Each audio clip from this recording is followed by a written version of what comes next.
please, for the Pledge of Allegiance. I pledge allegiance to the flag of the United States of America and to the republic for which it stands, one nation, under God, indivisible, with liberty and justice for all. Thank you. And could we have a roll call, please? Like the little kid again, kitty table by myself. Sorry. Huh? I guess it should be that, shouldn't I?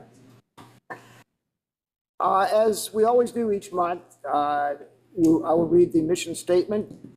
New Philadelphia City Schools will provide all students the opportunity to achieve their highest potential to become educated, self-sufficient, and responsible citizens. We are committed to providing every student a diverse, quality education within a safe and secure environment through a dedicated, innovative, and highly qualified staff in partnership with parents and the community at large. And now we'll do a roll call. Mr. Galantine? Yes.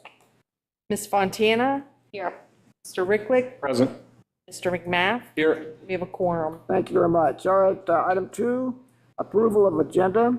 Recommendations to approve the agenda of the regular Board of Education meeting. Additions or deletions to that agenda. Do I have a motion? So moved. A second, please. I'll second. Are there any questions or concerns? None? Okay, if we could have a roll call, please. The addition of the addendum. Oh, there'll be an addition to the addendum. Okay. Thank you. So you just need a motion then Yeah, with the addendum? motion. With the addendum, I could have a motion for that addition? with the addition of the addendum, yes, yes.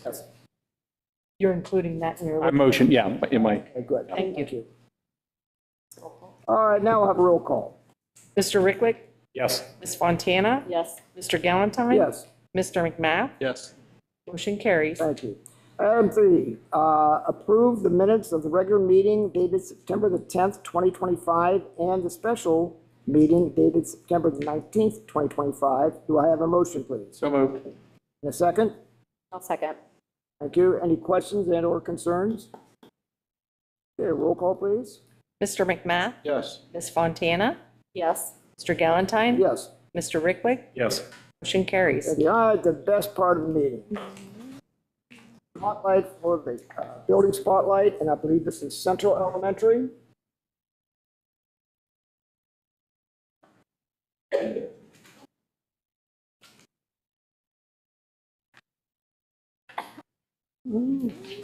Oh, Mrs. Miller.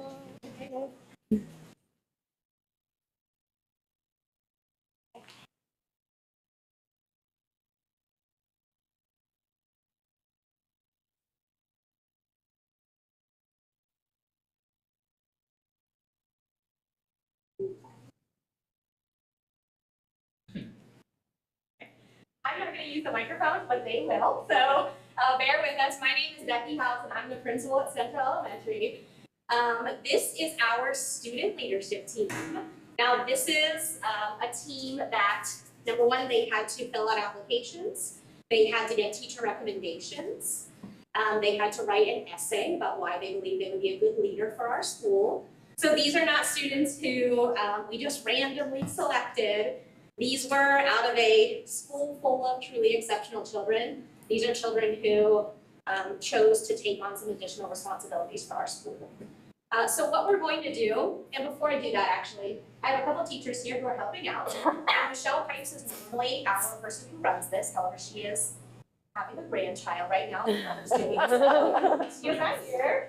I have Renee Miller. Renee is one of our teachers and one of their teachers for the most part.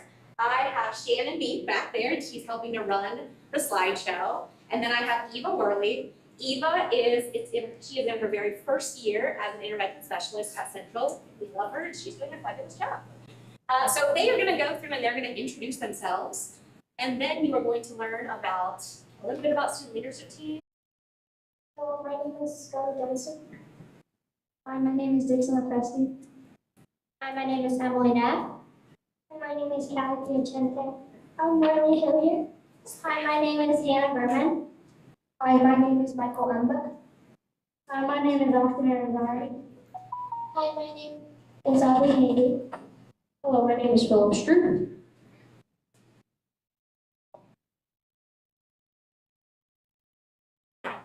My name is Ellie Freesey, and these are my fellow members of the 5th grade student leadership team.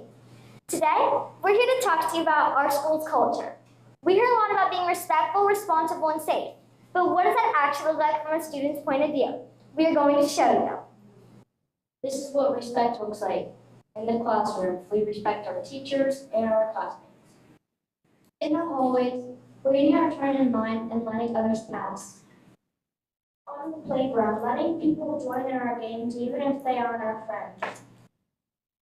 Respect is more than just saying please and thank you. It's about how we treat each other every day. We think respect is really important for our school to make it a kind place. When we are respectful, our classmates feel safe and included. We have a quick question for you. Can I see a show of hands if you can remember a time in school when a classmate was being respectful to you? I bet everybody has a story.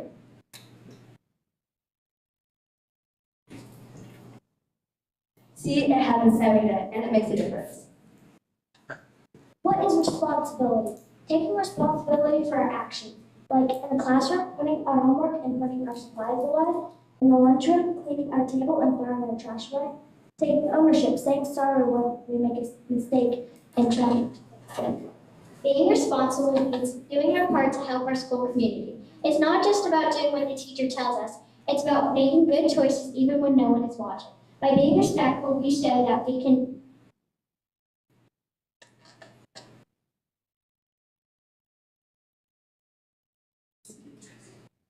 Okay, board members, let's play a quick what-if game. Now, imagine a student accidentally knocks over a stack of books in the library. What would a responsible student do? Yes, Haley. Help them think about. I love your answer. That's exactly what responsibility looks like. What is safety? Creating a safe learning environment. In the hallways, our hands and feet to ourselves and walking in a straight line. On the playground, using equipment correctly and following the rules. Online, following the rules for school computers and being kind in online chats.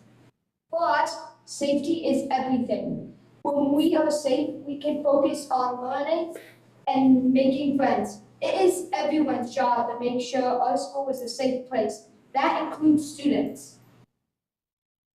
Our promise to you. We promise to lead. We promise to set a good example for other fellow students. We promise to practice. We promise to keep practicing these important habits every day. We promise to speak up. We promise to tell an adult when we see something that is not respectful, responsible, or safe. We are proud of our school, and we want it to be the best it can be. We believe that by working together, students, teachers, and the school board, we can continue to build a school where everybody feels respected, responsible, and safe. Thank you for listening to our perspective. We are happy to answer any questions you may have.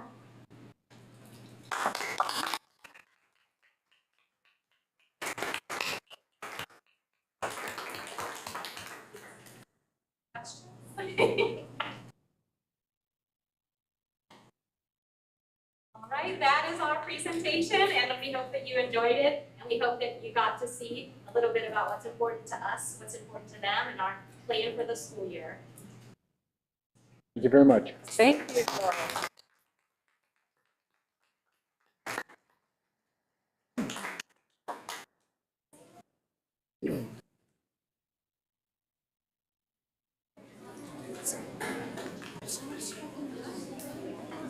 Hey, thank you very much, Central. That was fantastic. Thank you. Hey, next item 4 is build. By the way, this would be a nice time if anybody, A steak? 5th graders, want to Don't you want a steak? out. That's the You can even stay if you You're allowed to want. stay. No, Jeremy.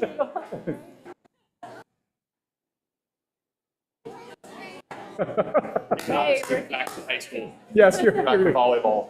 Did I see you in a van? Brown van? Thank you very much. Of Lakeview Drive. I just, Okay, Ricky driving a van. Great job, Ben. No vans for me. Okay, all right, I said, Great job. You tell me. didn't think you had one. On the sides or what? There you go, buddy. All right, we'll see you guys. Thanks, later. Ricky. Did a nice job. Good to see you. Yes, ma'am. Yeah. Yep, all right, guys.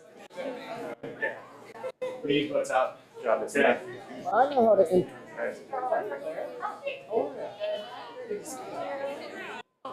What's with that? Like, you try to do everything.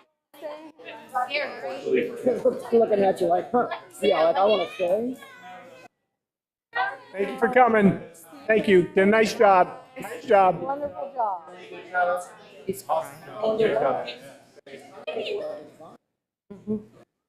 Communication left up the line. Becky, they did great. They did great. Yeah, they're awesome. Oh, yeah. All right, with our large crowd that we still I have forgot my key. available, Oh, you're not coming back? he was sweating. All right, now we will try item 4, building spotlight. I'm assuming there's no one signed That up. was the building spotlight. You mean 5? 5 is public Oh, participation, I meant public participation. and we have not. Not okay. Okay, item 6, the treasurer's report. Okay, it's that time of year. 5-year forecast, everybody. Get all excited. Oh, Okay. I see Amy's face. So, you may want to be able to look at the screen. So, with the recent letters that the county presented to everyone, there's been a lot of questions about how much people's taxes will increase. So here's how you calculate your taxes. Your home value is multiplied by 35%. So the letter you got, first number you're gonna do is you're gonna take the total value times 35%. And then you take the effective rate against that, that's your initial tax bill. And then against that, there's state paid reimbursements like homestead and rollback. And that's what the current tax bill at the bottom is what an individual pays. So what I did was I actually did an example of a person's home. So appraised versus assessed value. The appraised value is the amount that was in the letter, and that value is set by the county auditor every 3 years. And when they do that assessment, they do evaluation of what the current homes are selling and compare homes to see whose house is comparable. The assessed value is that 35%. So the other thing to note, the rates everyone pays on their home are on their tax card. So you can easily calculate how much your taxes are. This is a tax card. I did a search. If you notice, the very first number is the taxable number at 166,270. If you take that times the 35%, you get the 58,200. At the top, it shows the full rate at 67.4%. And that's for all local entities, not just school districts. That's townships, villages, fire, police, library, county. That's all the rates that are applied on this specific tax card. And then you'll notice the total on this tax card, this person pays $2,289.58. But to calculate that money, if you go on the county auditor's webpage, there is a page that says tax calculator. And it's very, very hard to see, but at the very top, it says taxable value. Underneath it, it says 35% assessed value, and then your rates are down there. So I'm going to show you how to get to the 3,922 that's up there by using the same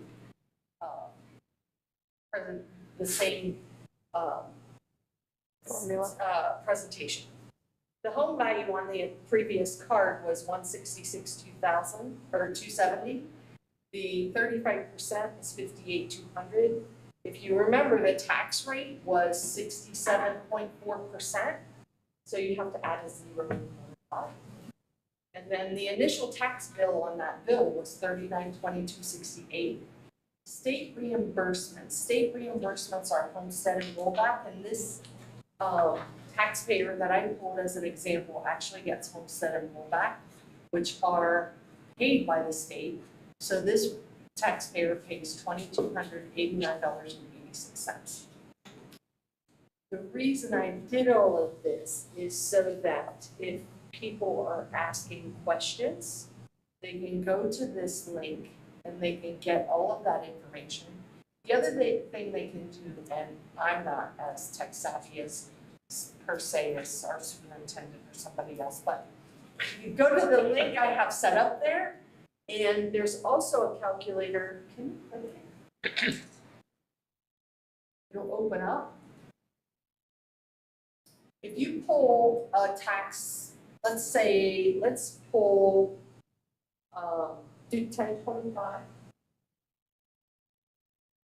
1025, put right there. The direction, put pre-direction of an E, and the street, pick high.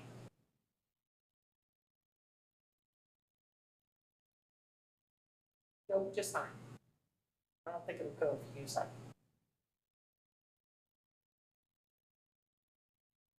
Okay, there. You can try it. Scroll down and hit search.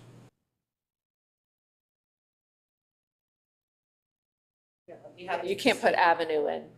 Yeah. Take the avenue off.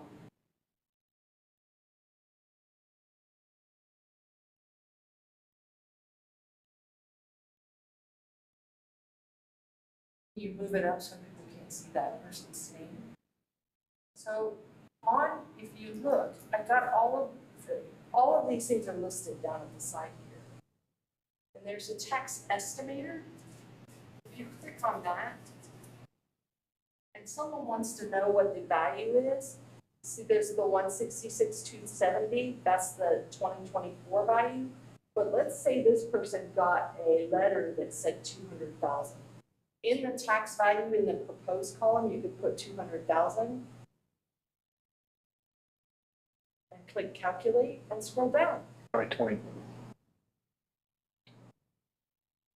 So this person, if you notice, the gross was 3922 in my example. This person, if their letter went to 200,000, their gross is going to go to 4718, homestead and rollbacks. So down at the bottom, in the bottom corner, it would show people how much their taxes were going to increase. The purpose of all of this is people got letters and they thought that if their increase said $80,000, they were going to pay tax on the $80,000. So my purpose was to show that you're going to pay tax on 35% of that increase, not on the total of $80,000. Now, if you look at my forecast.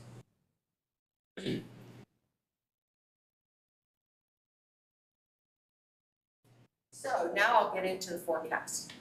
These numbers, if you're following legislation at all, our legislators are making changes so rapid, bills can't keep up with it. So this forecast is based on what we know today and what's the law today. If you look in the fiscal year 25 column, those are actual figures. And we ended our year in June 30th of 2025 with $2,311,133. Sorry. That was very, very close to what was projected in the last forecast. In 2026 and beyond, this is the 5 years that we're presenting on.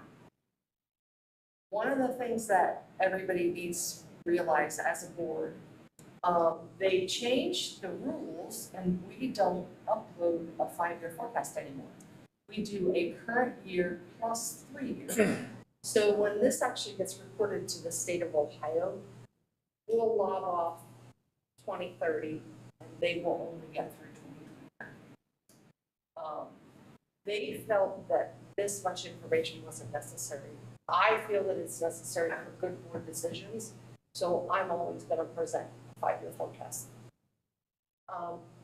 Our general property taxes, this is our triennial update year, and we are gonna increase. The increase overall to the county was 23.7%. I'm projecting 18.24%, for many reasons, but one of them is that there's a lot of people going to the Board of Revisions trying to pull back that dollar value.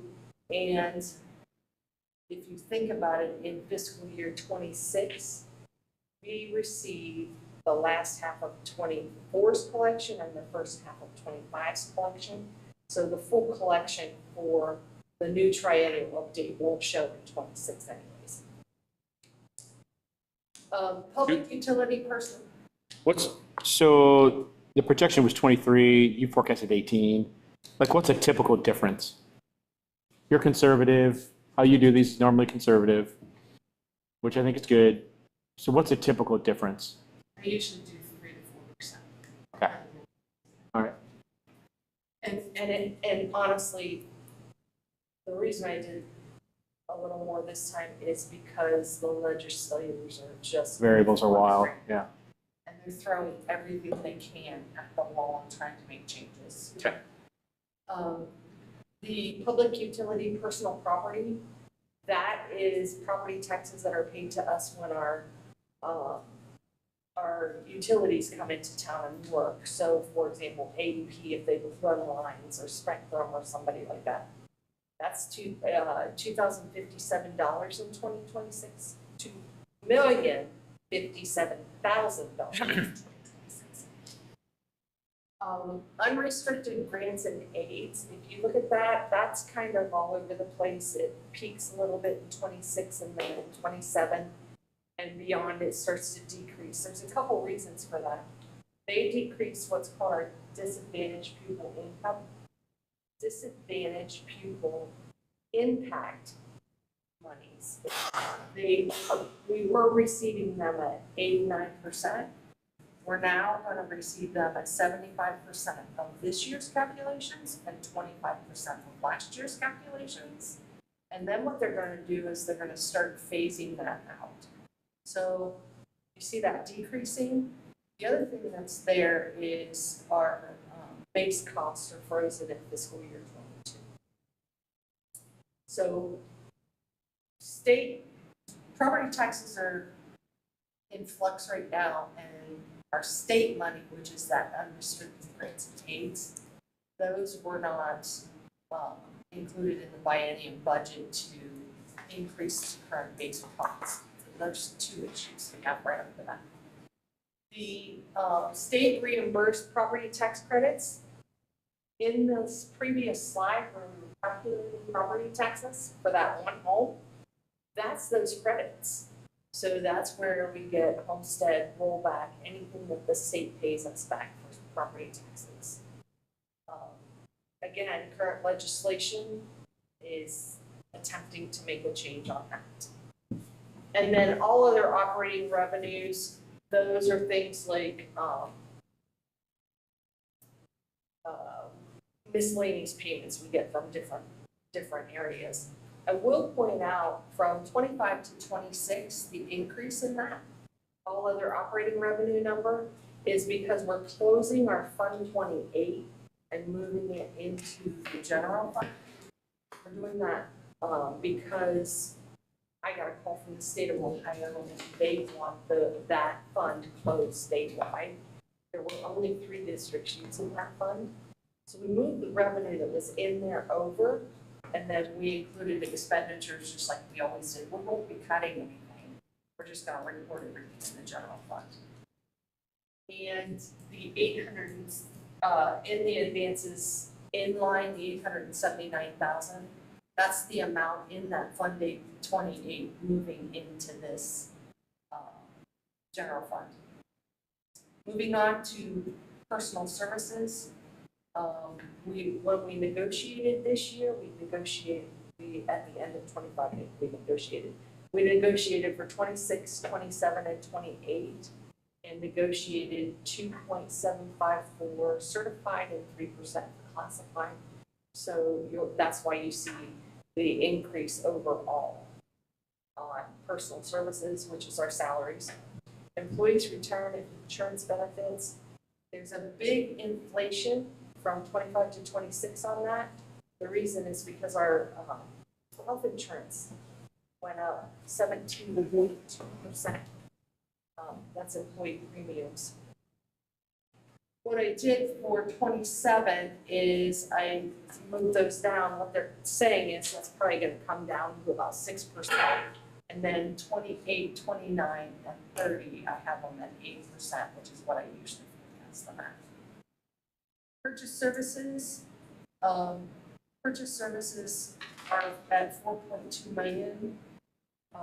That's where we purchase things like our data programs, our services for students when students go out, our open enrolled out, or our excess costs for students, things like that are in that number. And obviously, the cost per student for some of those things like excess costs is going to continue to increase just like everything else is. And then supplies and materials. That's the supplies that we spend in the buildings. And finally, capital outlay, we have one bus in there, and that's also where we buy some items like our new line boards, things like that are included in there. Can you scroll down? If you look at line 6.01, you'll notice this year our revenue is going to exceed our expenditures, but in all other years, our expenditures are outpacing our revenue. So we will probably have to do some work on some of our expenses to get those back down in line. And moving down, 28, 29, and 30. You see those lines on line 11. Those are the next time we have to go to the ballot, and that's a renewal right now. They just changed the language for renewal, so we won't be able to do that as renewal. The legislature passed it, where we don't have to come out for new money to get that renewed. So we're going to have to do some communicating with the public to let them know that's dollars that they are already spending. And what's that? What are those levy cycles again? I don't remember. The levy cycles? Yeah. We have 2 emergencies, and they're every 10 years. Right, but when's the next? 28? And then do you know after that off the top of your head? I think it's 32. Okay. All told, our unreserved fund balance at the end of 5 years would be a negative $8.3 million if all of this were to come to fruition. We should end this year around 3.1 million. Does anybody have any questions for me?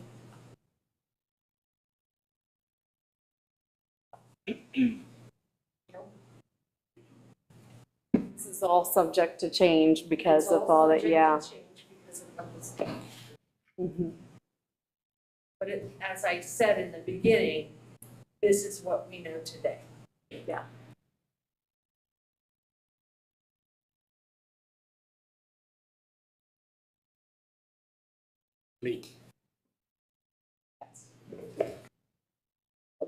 Thanks, Julie. Thank you. And what is being discussed is not, is even bigger. Yeah, it does not improve. No, it would not, it will not improve. It could get worse, yeah. Moving on through the rest of my section. Haven't you done enough? Great. I have provided you with the September 25 financial forecast, the key indicator, the cash flow, the check register, and the bank reconciliation. All balances are in balance. I'm asking you to approve an additional cost to EnviroServe for disposal of chemicals in the amount of $28,4049. This was something you approved a month ago. And when they came to get the chemicals, this was the science department at the high school. They moved all that stuff, and behind it, they found out a whole bunch more chemicals. Okay. The next item, I'm asking you to approve the agreement with the ECO-ESC for vision impaired services in the amount of $79 per hour plus admin fees. Item H, approve the invoice for Elevated to remove the chairlift at the high school in the amount of $3,532. Item I, approve the agreement with CTL Engineering to abate 312 Dawson in the amount of $5,025. Item J, approve the Kennedy Insurance excess flood insurance for the Quaker Dome in the amount of $47,168. Item K is approve the agreement with Stark County Board of DD in the amount of $23 per hour for 7.5 hours for up to 184 days for a special education student. Item L is an MOU with the ESC for a CCP teacher credentialing grant. Item M, approve the invoice with Staley Technologies in the amount of $21.75 to upgrade the software for the bus fleet. Item approve the MOU for students to attend Starlight Bridges program with the ECO-ESC in the amount of $230 a day, and the foundation program with the TUS-DD in the amount of $210 per day. That's for special education students. Item O, approve the engagement letter for the Auditor of State for fiscal year 25 audit services in the amount of $31,542. I have one person applying for FMLA. I'm asking you to approve a donation as listed. And then item R, approve the resolution authorizing and directing a transfer from the Special Education Fund 28 to the general fund and closing that fund. And that's the fund I discussed in the 5-year forecast. Item S, approve the forecast as presented. And item T, approve the addendum to the superintendent, assistant superintendent, and treasurer's contracts. Okay, good. Do I have a motion to accept? So moved. Second? I'll second. Do I have any questions and/or discussion? Joel, do you just want to make clear about the transfer from the special education, how they're closing it? Just That Fund 28, in this district, that's always been where our Medicaid money went. But that Medicaid is truly a reimbursement for services we perform. So let's say you have a psychologist who does a review of a child that qualifies for Medicaid. That psychologist turns around, bills those minutes, which all of the expenditure actually happened in the general fund. And then when that check comes into us, we deposited it into Fund 28. Well, the state wants it to be more aligned with the expenditures. So we're moving that to that whole fund back into the general fund where it aligns with the matching principles for accounting. which makes sense because we're using our general fund to pay for the services because those Medicaid dollars take a while to come in. So it only makes sense that those dollars would reimburse what the Correct. district has paid out, right? Correct. Yeah, and that's been set up that way long before Yeah. I was here. I just never changed it. Yeah. Good. Any other questions or discussion? All right, have a roll call then. Mr. McMath? Yes. Ms. Fontana? Yes. Mr. Galantine? Yes. Mr. Ricklick? Yes. Motion carries. Thank you. Thank you. Okay, next item is personnel. We have several items under personnel. The first, I recommend that we accept the retirement for Tracy Walker, who has been a teacher in the district for many years and will be sorely missed, as I'm sure our central friends can attest to. I taught her in 4th grade. Oh dear, and now That's she's how old- now retiring, she's Mr. retiring. Valentine. Yes. Gosh, I'm old. Goodness gracious, Denver. No, that's good. I need a rest. Moving on, there are also a few resignations. We also have hires to replace those resignations for the most part, asking for the approval of a handful of supplemental contracts, including some sports extracurriculars, a mentor. We are adding additionally some substitute teachers, asking for their approval, as well as some substitute food service workers, secretaries, and custodians. Also asking that we approve the hiring of these career-based intervention students. These are high school students that do work in our high school as listed. Approve some student teachers and some teachers doing student observations.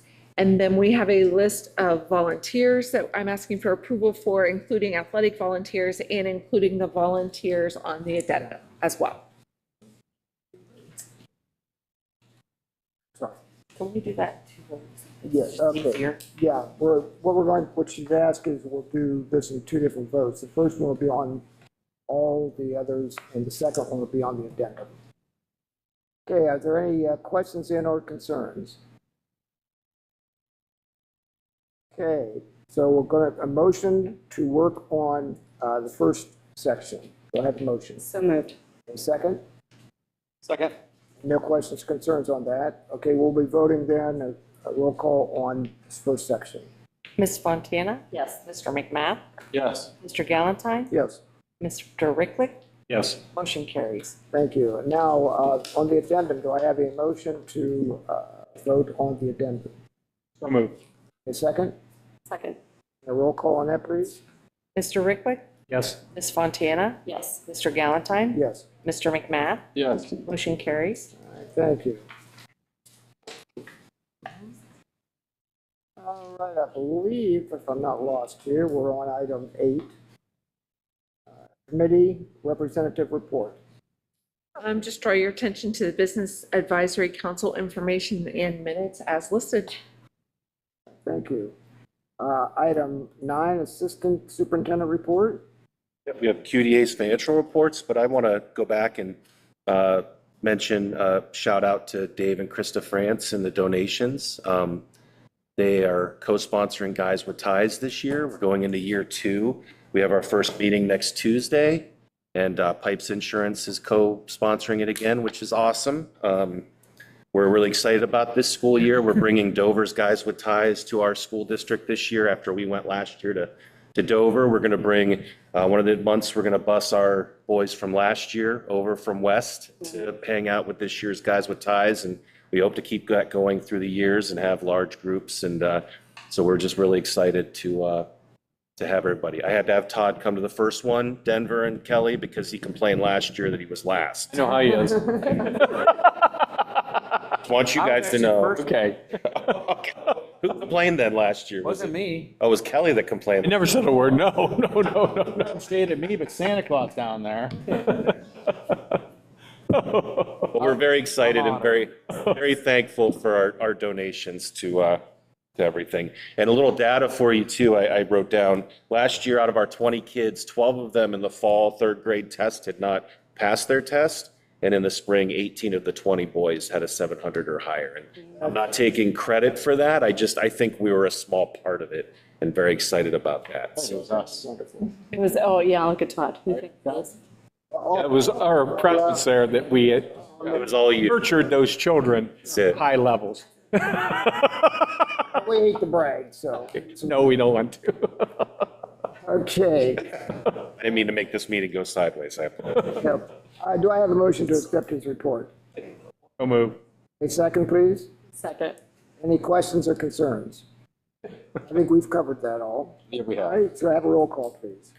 Mr. Ricklick? Yes. Ms. Fontana? Yes. Mr. Galantine? Yes, Mr. McMath? Yes. Motion carries. thank you.